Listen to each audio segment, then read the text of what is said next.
Vamos a buscar en 2 de Corintios 9. Pueden buscar 2 de Corintios 9 del 6 al 7. Vamos a leer, hermano. Cuando ya lo tengan todos pueden decir amén o levanten la mano, para que todos entendamos qué significa 2 de Corintios 9, 6 al 7.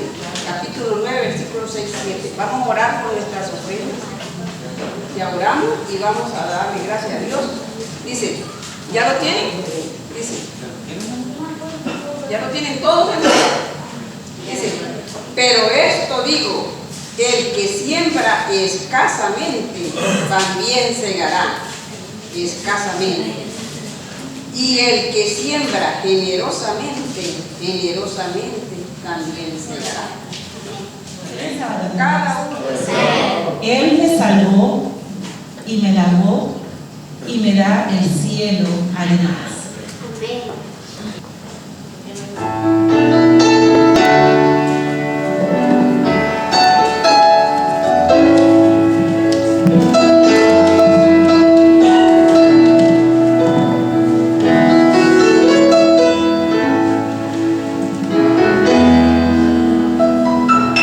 Amor de Dios, tu inmensidad, el hombre no podrá contar ni comprender la gran verdad que Dios al hombre puedo amar. Cuando el pecado entró al hogar de Adán y Eva en Edén, Dios los sacó, mas prometió un Salvador también.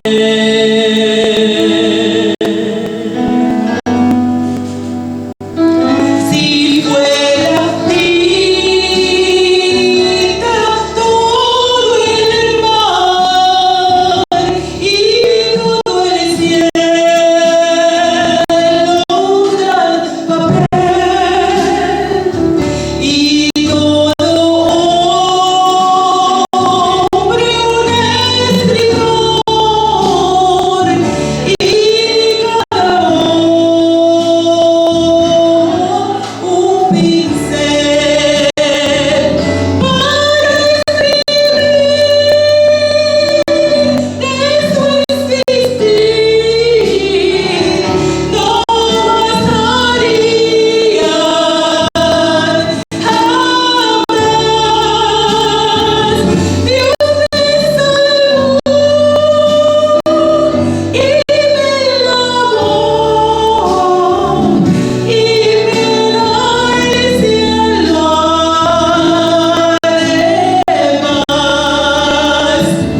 Oh, amor de Dios, tu inmensidad inagotable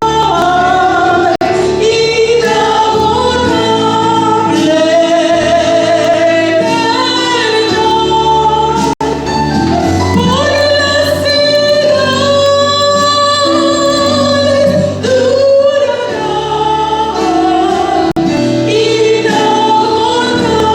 durará, inagotable raudal.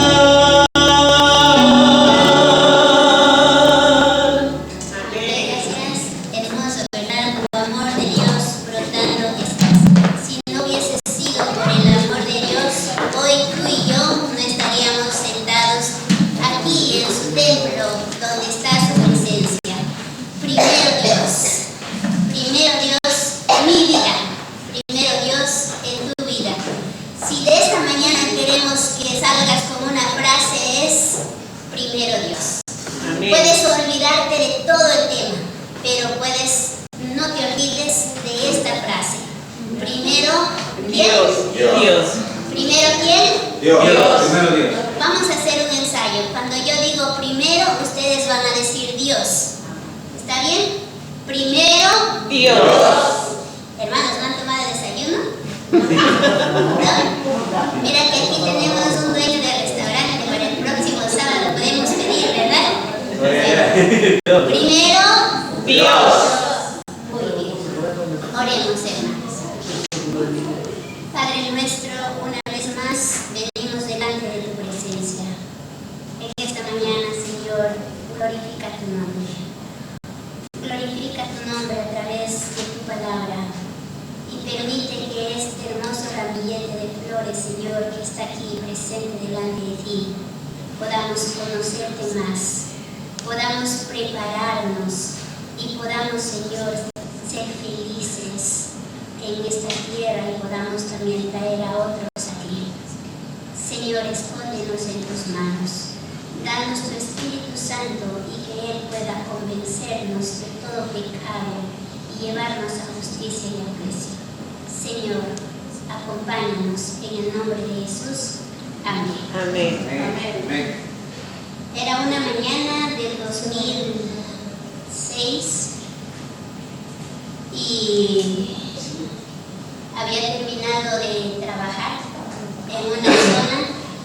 En 2004 terminé mi carrera que Dios me regaló con mucho esfuerzo, colportamos 5 años, colportamos verano y invierno y llegamos a una universidad adventista, cara, ¿verdad, hermano? Cara. Muy cara la Montemorelos, pero Montemorelos es muy cara. La universidad que estudié es cara, pero para Dios no hay nada imposible. Nos llevó 2 muchachitas de la sierra, pequeñitas, teníamos creo 17 años por ahí, chiquitas, y nos llevó a una capital grande, donde podríamos decir, nos llevó a Houston, porque Houston es una capital grande, Lima es una capital muy grande, y las dos llegamos a una capital sin tener dinero y sin saber cómo íbamos a pagar esa universidad. Llegamos las dos a colportar y en medio de eso nosotros conocimos a Dios. A través del colportaje nos aferramos a Dios. Entonces llegamos a vivir a una iglesia y me acuerdo del pastor que le animó a mi papá y le dijo, cuando ya estábamos en el 4º grado, ya casi el último grado de la escuela, el pastor llegó a mi casa y el pastor Wilson Vallejo, hasta ahora me acuerdo, y le dijo, ¿qué va a hacer de estas muchachitas? Ya pronto terminan su escuela, ¿qué planes tienes? Yo tenía el sueño de entrar a la Universidad del Estado, San Marcos. Mis puntuaciones estaban altas y podía, solo que tenía que estudiar un poco más para dar el examen de admisión. No es fácil entrar a esa universidad. Como no sabía de la universidad adventista, mi visión era esa universidad. El pastor llega y le dice, hermano, ¿qué va a hacer de estas muchachitas? Dice, pues van a ir a la Universidad del Estado. Y él dijo, no. Ya nos dijo, ahí estábamos. No. Dios tiene planes para estas jovencitas. Si las mandas al Estado, dice, se van a perder. Mándale a la Universidad Adventista. Y mi papá, yo escuché que dijo, pero ¿cómo? Si eso está caro. Nosotros recibíamos estudiantes en mi casa. Dice, ¿cómo si está caro? Y los muchachos sufren mucho para pagar su universidad. Usted le dijo, enséñeles a colportar. Bueno, le dijo, ya que usted ha llegado, ni bien termina, se la lleva. Y sí, efectivamente, ni bien terminamos, el pastor le llamó y dijo, ¿ya acabaron? Sí, mándenlas arriba. Nos mandó, mi mamá nos llevó, nos dejó en una iglesia, vivimos en una iglesia, y ahí nosotros, sin saber qué es colportaje, sin saber qué es depender de Dios, porque a nuestra manera dependíamos, estudiábamos la Biblia, pero no conocíamos a Dios, no sabíamos quién era. Lo conocimos en esa campaña, en una iglesia fría, en un cuarto chiquito, en una iglesia donde teníamos un amplio espacio para orar. Ahí conocí a mis 17 años a Dios intensamente. Y saben, hermanos, y en esta mañana encontré un secreto hermoso. donde decía que el primero a levantarte debe ser Dios. Primero a levantarte debes tú encontrarte con Dios. A mí me llamó mucha la atención esa mañana porque decía ella, y el que debe saber todos tus secretos es tu almohada, no el hermano. Entonces yo decía, pero ¿por qué me dice eso? Hasta que en Lucas 1:35 encontré el secreto de cómo es depender de Dios y qué debo hacer al levantarme. Así que vamos a buscar Marcos 1:35. No sé si es el ambiente, pero veo que algunos están durmiendo, hermanos, todavía no han empezado y ya se están durmiendo, les voy a hacer parar algunos. Ok, Marcos 1:35, ¿qué dice? Me gustaría que toda la iglesia lo lea. Marcos 1:35. ¿Qué dice? 1, a la voz de 1, 2 y 3. 1, 2, 3. Levantándose muy de mañana, siendo aún muy oscuro, salió y se fue a un lugar desierto y allí oraba. Ok, levantándose, ¿a qué hora? Muy de mañana, ¿Y qué hora era esa muy de mañana? como a las 4 de la mañana. Ah, interesante. Temprano en la mañana. ¿Y saben qué significa temprano en la mañana? Significa más o menos, según los estudios que están en los comentarios, y de paso he utilizado el comentario bíblico adventista y algún libro de la hermana Elena de Guay, pero según el comentario bíblico dice que muy temprano en la mañana, en esa hora era de 3 de la mañana a 6 de la mañana. ¿A qué hora aquí empieza a esclarecer? Como a las 5, como 5 y 5. Me he quedado sorprendida, ¿saben por qué? Porque en Odessa a las 6, 6 y media o 7 recién está aclarando. Y cuando aquí a las 5 de la mañana, 5 y cuarto empezó a aclarar, yo pensé que ya era a las 7. Yo dije a mi esposo, le digo, ya es tarde, hay que levantarnos. Y dice él, nos quedamos dormidos hoy. Y cuando miramos el reloj era 5 y tantas. Hermanos, por eso dice, levantándose muy de mañana, Jesús, ¿qué hacía? Mientras, dice, muy de mañana, mientras aún estaba oscuro, Jesús se levantó y se fue a un lugar desierto y allí oraba. Muy de mañana ya descubrimos que es de 3 de la mañana hasta 6 de la mañana. Dice que allá en Samaria, Jerusalén, por ahí, el sol empieza a esclarecer antes de las 4 de la mañana. Y ya para eso Jesús ya estaba en un lugar solitario. Miren lo que pasó con Cristo. Cristo era un hombre diligente. En la Biblia usted no va a encontrar, en ninguna parte de la Biblia usted va a encontrar que Jesús se quedó dormido, como yo. No. Por eso dice que Jesús era diligente. ¿Para trabajar por quién? Por nosotros, ¿verdad? ¿O por quién trabajó Cristo? Por cada uno de nosotros. Por nosotros. En segundo lugar, el Señor en esta lección nos está dejando que nosotros cada mañana tenemos que orar. Y las mañanas, dice, es el mejor tiempo para nosotros poder orar. ¿Por qué? Porque en la mañana no hay quien nos moleste. En la mañana no hay quien haga bulla trabajando. ¿O usted ha visto al vecino haciendo el desayuno a las 3 de la mañana? No. No. Hermanos, mire lo que Cristo hizo. Si Cristo como hombre hizo esto, entonces ¿qué nos toca a nosotros? Imitarlo. Nuestro espíritu, dice, esa hora es más fresca, nuestra mente está más libre de todas nuestras preocupaciones o distracciones del día. Porque ni bien cuando uno se levanta está más fresco, ¿verdad? Entonces, por eso es que Cristo es nuestro ejemplo. Según otro punto, Jesús quiere mostrarnos a nosotros la gran importancia de cultivar comunión con Dios en privado. ¿Sabían que las mejores batallas se dan en privado? Sí. No es la que nosotros estamos en público. Las batallas que nosotros podemos ganar es en privado. Pregúntenle a la hermana Rosalía cómo ora por su familia.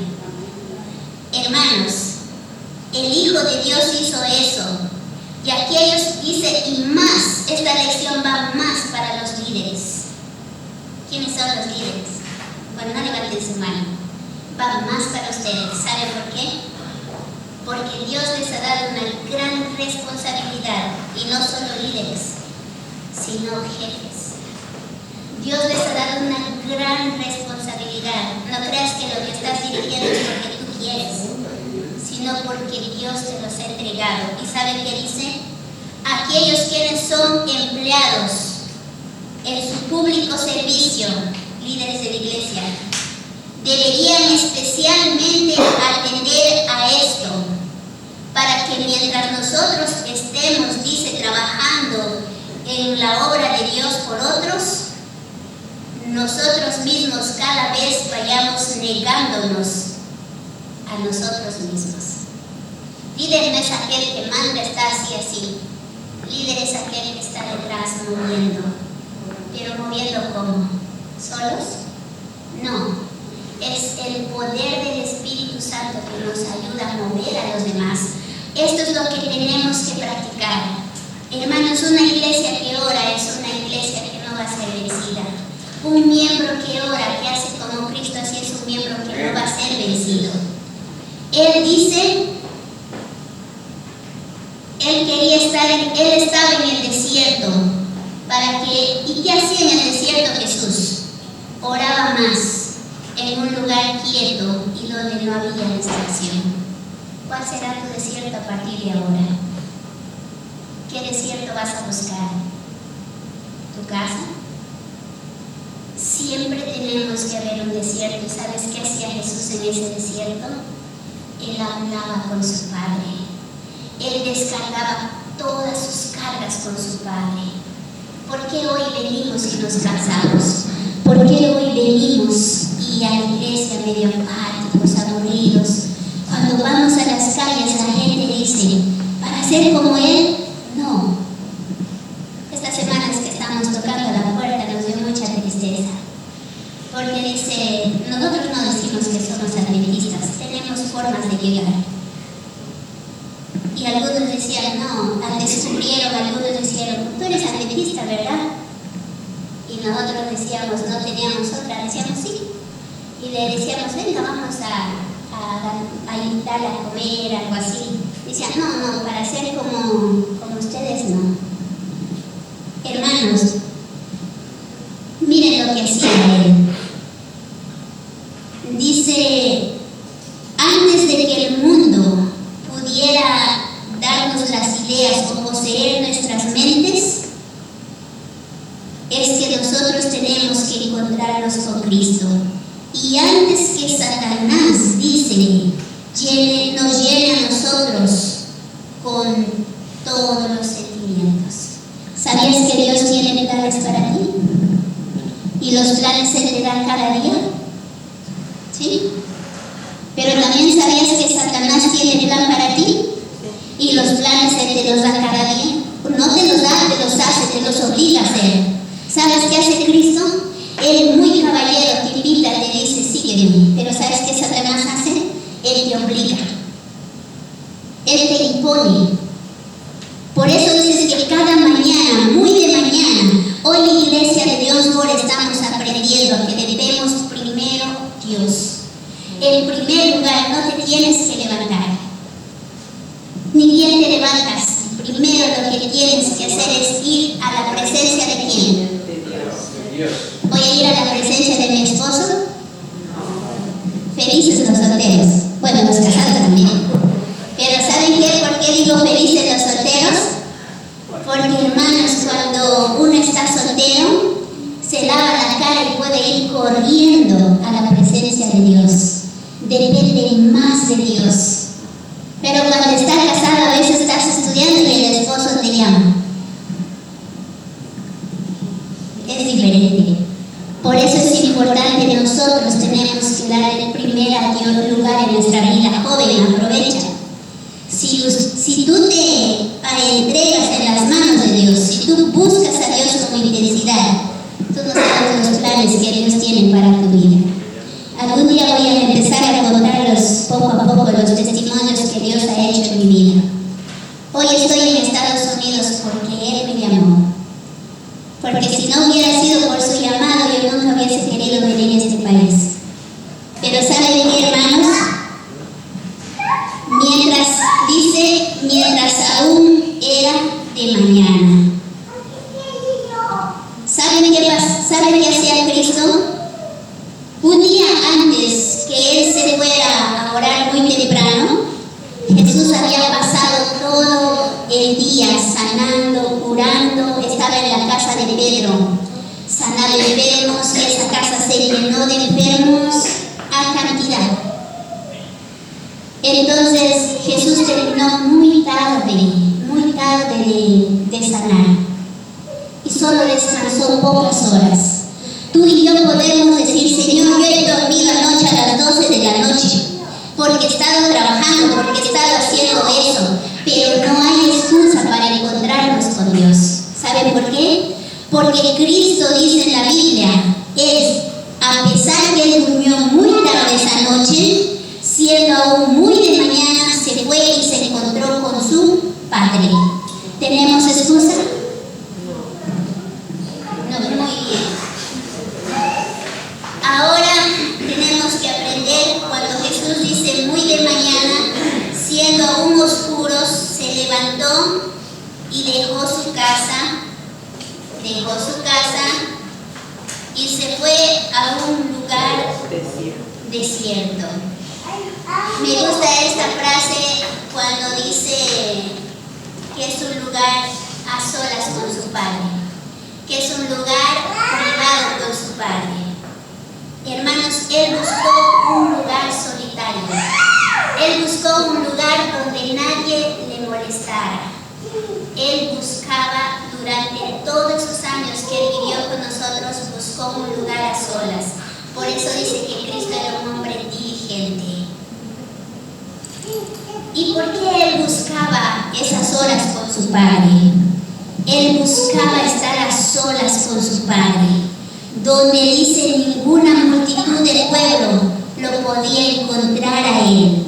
Cristo escogió las mañanas como el tiempo, porque es libre de distracciones, libre de compañías, un solitario lugar, porque es más apto para que tengamos nuestro deber secreto. Hermanos, ¿por qué es más apto? ¿Saben por qué lo hacía eso Él? Porque todo lo que Él hacía le dictaba a su Padre, todo.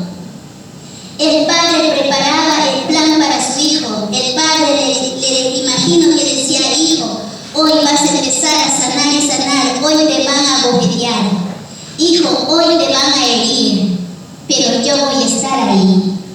Por eso me encanta esta frase donde dice, hermanos, me gusta, porque Cristo no hacía nada sin que su Padre lo autorizara. ¿Y qué hacía en ese lugar desierto? Y estaba orando allí. Jesús no iba a ese lugar desierto y decía, oh, me voy a tirar y me voy a dormir, sino iba y estaba orando ahí. ¡Wow! ¡Qué característica hermosa de Cristo! Me gusta porque Él era un hombre de oración. Es una excepcional y significante característica de Cristo, de lo que Él oraba. Y Jesús oraba a menudo y efectivamente. ¿Cuántos son papás aquí?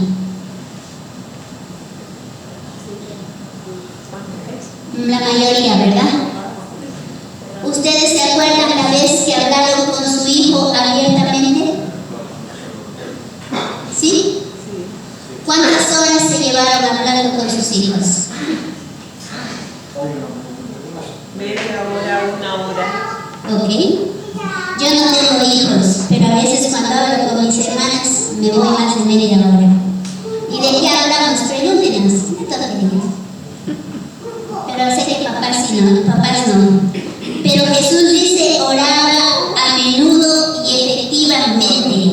Frecuentemente dice durante su vida terrenal, Jesús fue señalado. El Hijo del Hombre, Jesús mismo señaló, el Hijo del Hombre no puede hacer nada por sí mismo. ¿Jesús era Dios o no era Dios? Sí, era Dios. Entonces, ¿por qué él tenía que hacer lo que su Padre decía? Hermanos, ¿saben qué nos enseña? Busquemos Juan 5:19. Juan 5:19.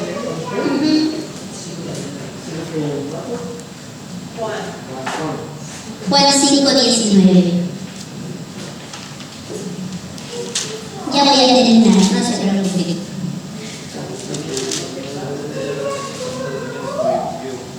¿Qué dice Juan 5:19? Respondió entonces Jesús y le dijo, de cierto os digo, no puede el Hijo hacer nada por sí mismo, sino lo que ve hacer al Padre. Porque todo lo que el Padre hace, también lo hace el Hijo igualmente. Jesús no hacía todo lo que su Padre hacía, todo lo que su Padre decía. Por eso él dijo, yo he venido a hacer la voluntad de mi Padre, no mi voluntad. Y hoy como hijos adventistas que somos como hijos de Dios, ¿qué debemos hacer? ¿La voluntad de quién? Del Padre. Del Padre. ¿Sabe por qué él cumplió su trabajo Jesús? Porque él completó, dice, utilizó el poder de su Padre. Hoy nosotros tenemos, hermanos, libre el poder de Dios. Si nosotros queremos poder, solamente doblemos nuestras rodillas y así como Jesús hizo, de madrugada encontrémonos con el Padre y vas a ver cómo la iglesia se mueve. Amén. Hace unos años atrás estábamos en una iglesia fría, no fría, perdón, una iglesia que ama a Dios, pero llega un momento donde nos dormimos, ¿verdad?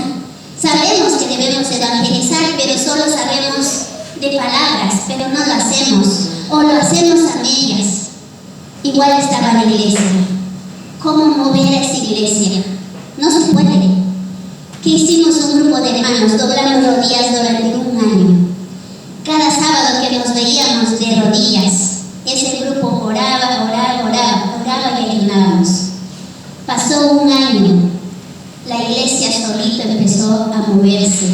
Las personas que hacían objeción a aquellos que querían mover, que querían actuar, empezaron a ponerse a un lado. ¿Hay poder en el nombre de Dios? Sí hay, hermanos. Las palabras que él hablaba, dice, mire, las palabras que Cristo hablaba no fueron dadas por él mismo, sino por su Padre. Cuán importante es que nosotros también aprendamos a hablar. Yo le he regado bastantes veces, porque a veces hablo con alguna hermana y ya se me fue todo, y no maliciosamente. Se me fue y luego las personas se afectan. Pero miren lo que Cristo hacía. Esa mañana a mí me gustó, me recordó mis primeros años, que Cristo hace el habla, era de su Padre. Vamos a ir a Isaías 54.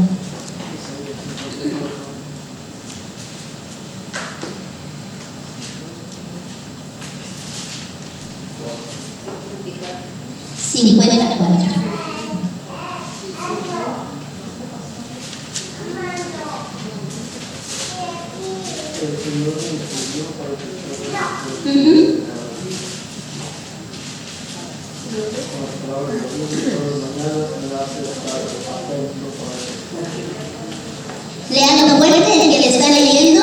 ¿El Señor qué? Yo tengo el Ajá.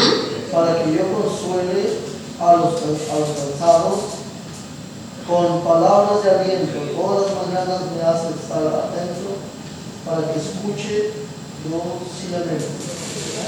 Amén. El Señor dice, me ha dado palabras de sabios. Jesús hablaba porque él quería. Hermanos, mire hasta el punto que él dependía de su Padre. Isaías 54 lo dice: el Señor me dio a mí palabra de sabios. Wow. Cuando Cristo se encontraba con un fariseo, él hablaba al lenguaje de fariseo. Cuando Cristo se encontraba con unos niños, él hablaba su lenguaje. No es que hablaba, sino tenía la sabiduría de cómo llegar a los niños. Cuando se encontraba con las mujeres, tenía la sabiduría de cómo hablar a las mujeres. En cada paso que Cristo iba dando, hermanos, él siempre daba palabras de ánimo, palabras dulces. Hasta, ¿saben qué pasaba? Todo el mundo quería estar con él. A Cristo lo perseguía por donde él iba, porque él tenía el lenguaje de su Padre, dependía de su Padre. Mi pregunta es: ¿todos nuestros vecinos quieren estar con nosotros? Todos nuestros vecinos, cuando llegamos a casa, vecina, ¿quieren estar con nosotros? Si no está pasando eso, hermanos, es porque necesitamos cambiar. Necesitamos ser como Jesús fue y hacer como Él hizo. El Señor dice, le dio palabra de sabios para saber hablar palabras al cansado. No hablaba, dice, mañana tras mañana. Él despertaba mi oído para que yo pueda escuchar. ¿Quién te despierta cada mañana?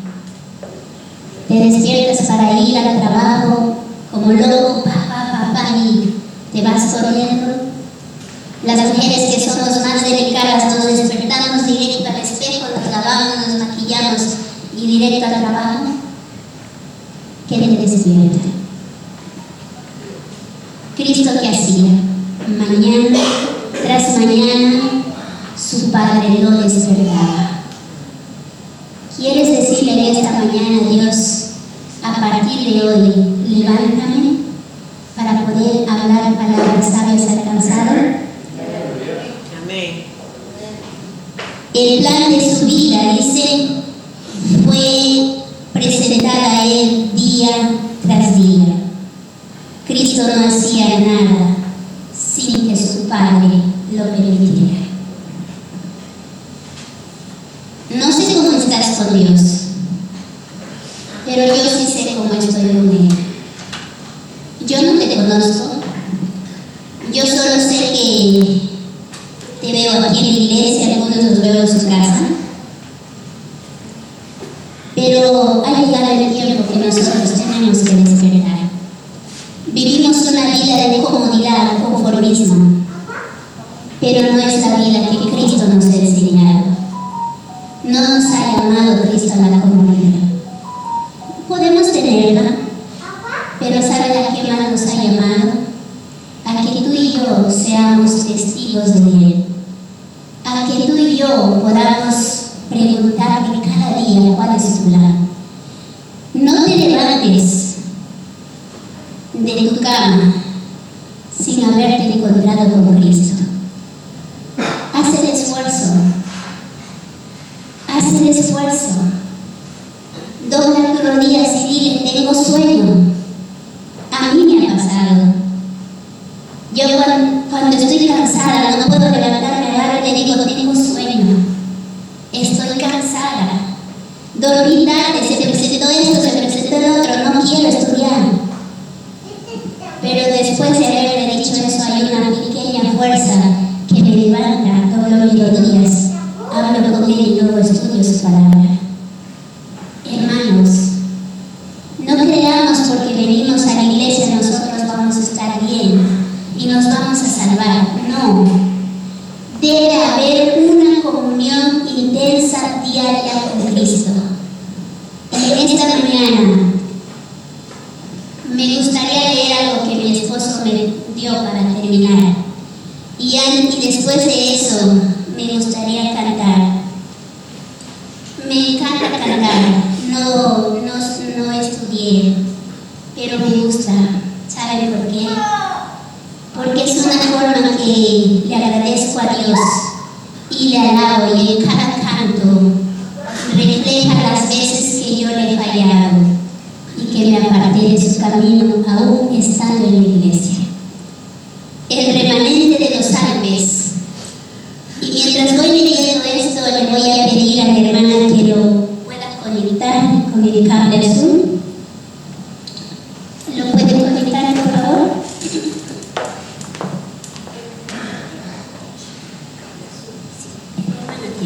Ok, mientras voy leyendo es esto.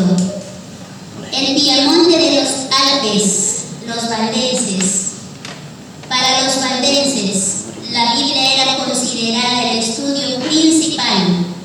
Aprendían de memoria los evangelios de Mateo y de Juan, y mucho de las epístolas. También se ocupaban, dice, de copiar las escrituras.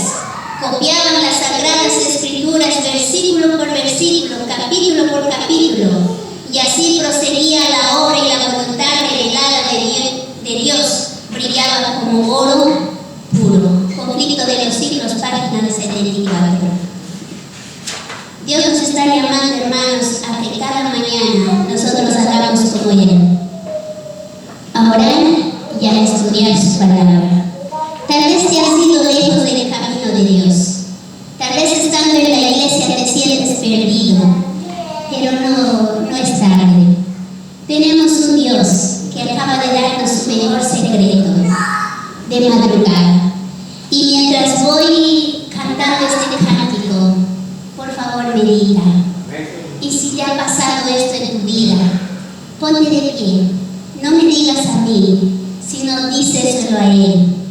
Ayúdame a comenzar. No me quiero perder.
personas que queremos verlos en el reino de los cielos. Padre, alcanza a estas 3 personas, pero también tenemos una responsabilidad grande, la iglesia de Jonesboro. Alcanza a cada miembro, Señor. Despierta a cada joven, cada señorita, cada esposo, cada esposa. Señor, que tome la decisión de buscarte, de aferrarse a ti, porque la vida contigo es muy diferente. Somos felices cuando te tenemos, pero cuando no te tenemos, Señor, nos parece todo aburrido. Padre, en esta mañana, fortalece a cada hermano de aquí que está aquí en la iglesia y sobre todo, Señor, que ellos puedan practicar en su vida primero Dios. Te ruego todo esto en el nombre de Jesús. Amén. Amén.